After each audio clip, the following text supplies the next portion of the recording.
On November 1st, 1700, the sickly and childless King Charles II of Spain died, bringing an end to almost 2 centuries of Habsburg family rule over the Spanish Empire.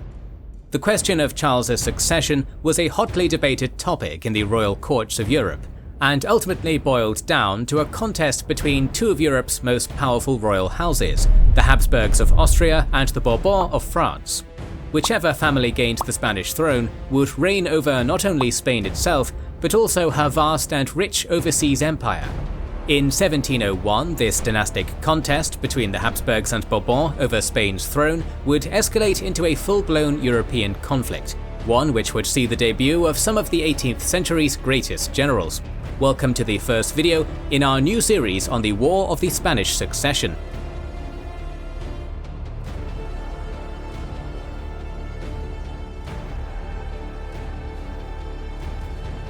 The earliest causes of the War of the Spanish Succession can be traced back over 2 centuries before it began. Throughout the late Middle Ages, Catholic Spain was primarily divided between 2 large composite kingdoms, the Crown of Castile, ruling over most of western and central Spain, and the Crown of Aragon, which controlled most of southeastern Spain in the regions of Catalonia and Barcelona, and since the early 14th century also held the crowns of the kingdoms of Naples and Sicily. In 1469, these 2 crowns were brought into dynastic union through the marriage of Isabella of Castile to Ferdinand of Aragon, bringing about a united Catholic monarchy in Spain for the first time. When Isabella died in 1504, the Castilian parliament, known as the Cortes Generales, chose her daughter, Joanna, as the new queen. Joanna was married to a Habsburg, Philip, son of Holy Roman Emperor Maximilian I and Duchess Mary of Burgundy. This didn't sit well with the aging yet still powerful Ferdinand, who had his daughter locked away in the royal palace of Tordesillas on charges of alleged insanity. Philip, now King of Castile as Philip I by way of his marriage, died in 1506 under mysterious circumstances, possibly from poisoning by his father-in-law. Ferdinand was now sole ruler over the Spanish monarchy, but when he died in 1516, the Spanish crown once again reverted to the Habsburgs through Philip and Joanna's son, Charles. When the 16-year-old Charles I ascended to the joint thrones of Aragon and Castile as King of Spain in 1516, it marked the definitive consolidation of Habsburg control over the Spanish monarchy. 3 years later, his paternal grandfather Maximilian died, and Charles succeeded him as Holy Roman Emperor. Charles V, as he was now known through his imperial title, was now arguably one of the most powerful men in all of Renaissance Europe, ruling over a dynasty that controlled the Holy Roman Empire, hereditary Habsburg lands in Bohemia, Austria and Hungary, the kingdoms of Naples and Sicily, states in northern Italy and the Low Countries, and Spain.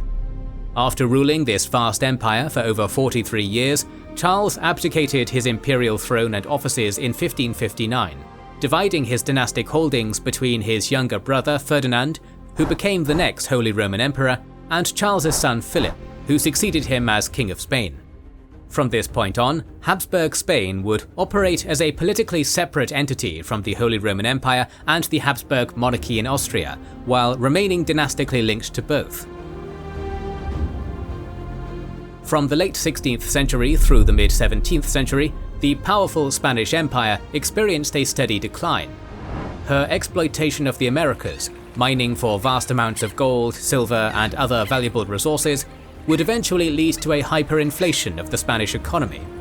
Although the Spanish army was the premier land army in Europe during this period, Spain's frequent involvement in European wars served as a continuous drain on her already devalued treasury. Costly military campaigns and endeavours, such as the Spanish Armada's failed attempt to invade England in 1588, the ongoing Dutch revolt in the Netherlands, and the Portuguese War of Restoration of 1640 to 1668, gradually depleted Spain's available reserves of money, manpower, and resources. The final nail in the coffin of the Spanish Empire's decline would be the 30 Years' War from 1618 to 1648, a conflict which would continue between Spain and France until 1659, and would see the French army overtake Spain as the dominant land power in continental Europe. In 1668, Portugal broke her dynastic ties with Spain at the conclusion of the Restoration War, ending the Iberian Union between the Spanish and Portuguese monarchies, which had been in effect since 1580. Habsburg Spain's depressed economy, declining domestic population, and loss of territories and military prestige were all great blows to this once mighty empire. Abroad, however, Spain still maintained a powerful influence on global trade and markets, maintaining her vast overseas colonies and possessions in Italy, the Spanish Netherlands, the Americas, and the Philippines. Moreover, her annual treasure fleet convoys from the Americas to Cadiz still brought in vast sums of money to the Spanish crown, giving it a steady yearly income, despite the depressed economy. Although her glory days were certainly behind her, Habsburg Spain would continue to play a key role in European diplomatic affairs and wars during the latter half of the 17th century. Spain's loss in prestige and territory would be France's gain. The conclusion of the Franco-Spanish War in 1659, with the Treaty of the Pyrenees, presented a new reality. Spain had declined to second-rate status, while the Kingdom of France now stood as Christian Europe's preeminent land power. Through the skillful maneuverings of Cardinal Mazarin, the chief minister to the King of France, the treaty provisions included the marriage of Spanish King Philip IV's daughter, Maria Theresa, to young King Louis XIV of France, ensuring that future Bourbon claims to the Spanish throne were strengthened. France stood poised for greatness under Louis XIV. On March 11, 1661, Cardinal Mazarin died, and later that year, Louis, now aged 22, declared that he had reached the age of majority and assumed direct control of the French state for himself. It would be under the personal rule of Louis XIV, known to history as the Sun King, that the Kingdom of France would reach its power zenith on the continent. During his reign, King Louis XIV would come to embody the very principle of an absolute monarch, holding complete and unquestionable authority over the French kingdom and his subjects. He achieved this by curtailing many of the traditional privileges of the French noble families and estates, while strengthening the powers of the crown and the royal government. He relocated his royal court to the Palace of Versailles, a traditional hunting retreat of his father's, which Louis further expanded into a massive regal estate, which reflected his regal ambitions and status as an absolute monarch. By moving the noble families to Versailles, Louis was able to maintain a close eye on the French aristocracy, ensuring their loyalty by pitting them against one another just for the chance to be bestowed with a royal title or favour by the king. Louis's ambitions were not just confined to France. Hoping to break the Habsburg hegemony over Europe, he sought to expand the kingdom's borders and assert Bourbon influence over the courts of Europe. War was Louis's politics by other means, and he saw it as an opportunity to bring glory to France through victories on the battlefield. The French army, now feared throughout Europe for its military prowess and prestige, fought numerous campaigns to fulfill the Sun King's ambitions, operating in Flanders during the War of Devolution, invading the Netherlands in the Franco-Dutch War, besieging fortress towns on the Franco-German frontier during the War of the Reunions, and fighting numerous battles and campaigns throughout Western Europe during the 9 Years' War. Following the Franco-Dutch War, Louis emerged as Europe's most powerful monarch, and his aggressive foreign policies gained the ire of his contemporary rulers, such as Prince William of Orange and Holy Roman Emperor Leopold I. In September 1688, Louis sent an army across the Upper Rhine to extend French influence into the Holy Roman Empire, triggering the 9 Years' War. He believed that Austria, busy fighting the Ottoman Empire in the ongoing Great Turkish War, would be unable to effectively react to his incursions. However, Louis had miscalculated the resolve of his rival monarchs to keep his aggression in check, and in 1689, the Dutch Republic, England, Austria, Spain, and Savoy joined together in a coalition opposing France known as the Grand Alliance. Among the many enemies Louis had made through his wars, perhaps none would prove more tenacious than the Dutch stadtholder William of Orange. After warding off a French invasion of his country in the Franco-Dutch War, William would emerge as the champion of Protestant Europe's struggle against the ambitions of Catholic King Louis. During the winter of 1688–89, William invaded the Kingdom of England at the invitation of several disgruntled Protestant English lords who desired to see their Catholic Stuart monarch James II deposed and replaced by his Protestant daughter Mary, William's wife. James fled the British Isles for sanctuary with Louis in France, while William and Mary were proclaimed as the joint rulers of England, Scotland and Ireland in the Glorious Revolution. William and Mary would reign as equal co-monarchs until Mary's death to smallpox in 1694, leaving William as the sole ruler of the three British kingdoms, while also reigning as the Dutch stadtholder. It was William who would take the lead in Protestant Europe's resistance to the aims of Louis's Catholic France, and it was through his efforts that the Grand Alliance was formed in December of 1689. The 9 Years' War would be the first major check against Louis's foreign ambitions.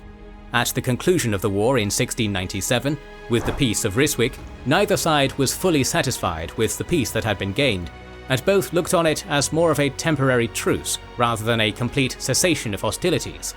Louis had gained control over Alsace while recognizing William as the rightful King of England, but he had also lost his military gains on the east bank of the Rhine. The Grand Alliance had succeeded in halting Louis's ambitions on the Rhine. However, a new diplomatic dispute appeared to make renewed conflict inevitable as all eyes turned towards Spain. In 1665, Charles II succeeded his father Philip IV as King of Spain. His reign was plagued by personal health problems, a product of generations of Habsburg family inbreeding. The sickly Spanish king failed to produce an heir, and by the late 1690s his ailing health was catching up with him, and it seemed only a matter of time before he died. The prospect of Charles's imminent death, with no heir to succeed him, brought about new diplomatic disputes regarding the question of the Spanish succession. The great powers of Europe began sweeping down on Spain like vultures, eager to pick her empire apart. The two greatest rival claimants for the Spanish throne would be the Habsburgs of Austria and the Bourbons of France. Emperor Leopold desired to maintain the Habsburgs' traditional dynastic rule over Spain, while Louis saw a chance to unite the Franco-Spanish monarchies into a Bourbon empire spanning a quarter of the globe. Whichever dynasty controlled Spain would also gain control over her expansive and wealthy colonial empire, a lucrative opportunity neither monarch could simply pass up. A war over the issue of Spanish succession seemed inevitable. But in 1698, King William presented a diplomatic solution to the question. Convening that year in The Hague, representatives of England, France, the Dutch Republic, and the Holy Roman Empire agreed on October 11, 1698, to a compromise known as the First Partition Treaty. Succeeding to the Spanish throne would be the 6-year-old Joseph Ferdinand Leopold of Bavaria, son of Maximilian II Emmanuel, Elector of Bavaria. When the boy ascended to the throne, the Spanish Empire would be divided up between France and Austria. Although it appeared that a settlement had finally been reached, hopes of peace were quickly dashed when Joseph Leopold died of smallpox on February 6, 1699. Diplomats from the great powers hastily assembled for another conference in London the next year, and on March 25, 1700, they signed the Second Partition Treaty. This new treaty cobbled together an arrangement for Archduke Charles of Austria, the youngest son of Emperor Leopold, to become the new heir to the Spanish throne. When the Spanish learned in mid-June of 1700 about the Second Partition Treaty, the sickly King Charles, still clinging to life on his deathbed in Madrid, amended his will in favour of Archduke Charles. For a second time, it appeared as though war had been averted. But once again, events would overtake prospects for peace. Charles fell seriously ill once more in September 1700. By September 28th, he was no longer able to eat, and death finally seemed imminent for the frail Spanish king. The Spanish court was split between pro-Habsburg and pro-Bourbon factions, as the two parties battled for control over the king's will, with the pro-Bourbon party led by Fernández de Portocarrero, Cardinal and Archbishop of Toledo, while the Austrian faction was led by the king's mother, Mariana of Austria. Finally, on October 2nd, Portocarrero persuaded the bedridden king to alter his will in favour of Louis XIV's grandson, Philippe, Duke of Anjou. Charles ordered all previous versions of his will destroyed, and when he finally died on November 1st, 1700, Philippe of Anjou was offered the Spanish throne at a court session in the Palace of Versailles on November 9th. With this news, Louis now faced a diplomatic dilemma, perhaps the greatest of his reign. he could either rebuke Charles II's will and uphold the Second Partition Treaty, making Archduke Charles the next King of Spain, and therefore empowering his Habsburg rivals, but also maintaining the peace in Europe. Or, alternatively, he could reject the treaty and accept King Charles's will, proclaiming Philippe of Anjou the new King of Spain and bringing the Spanish monarchy under the House of Bourbon, thus achieving his goal of creating a united Franco-Spanish Catholic Empire. However, this would certainly result in a war with England, Austria, and the Dutch Republic. Louis's senior foreign minister, Jean-Baptiste Colbert, reported that England and the Dutch desired peace in Europe, and so would not fight on the French king's side, and that the anti-French mood at the Austrian court would mean war either way. After carefully weighing both options, Louis ultimately decided he would take his chances and reject the Second Partition Treaty. At the Palace of Versailles on November 16, 1700, the Duke of Anjou was proclaimed the new King of Spain as Philip V, establishing the Bourbon dynasty in Spain and ending nearly 200 years of Habsburg Spanish rule. Observing his grandson to accept the Spanish throne, Louis stated with satisfaction, "And so the Pyrenees have ceased to exist." War was now a certainty.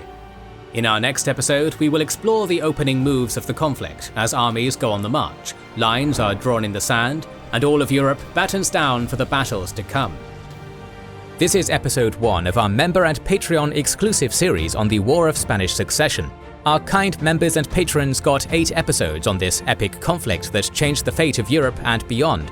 All major battles are covered, among them Blenheim, Ramillies and Malplaquet, and even more are on the way in a long video. If you want to see the rest of the series on the War of the Spanish Succession, as well as more than 200 other exclusive videos, including the continuation of Spanish succession in the War of Austrian Succession, as well as the Persian Wars, Punic Wars, Reconquista, Pacific War, and more, as well as get access to our exclusive Discord, see our schedule, and get early access to all videos. Join the ranks of our patrons and YouTube members via the links in the description and pinned comment. Thanks to our supporters for allowing us to continue doing our dream job.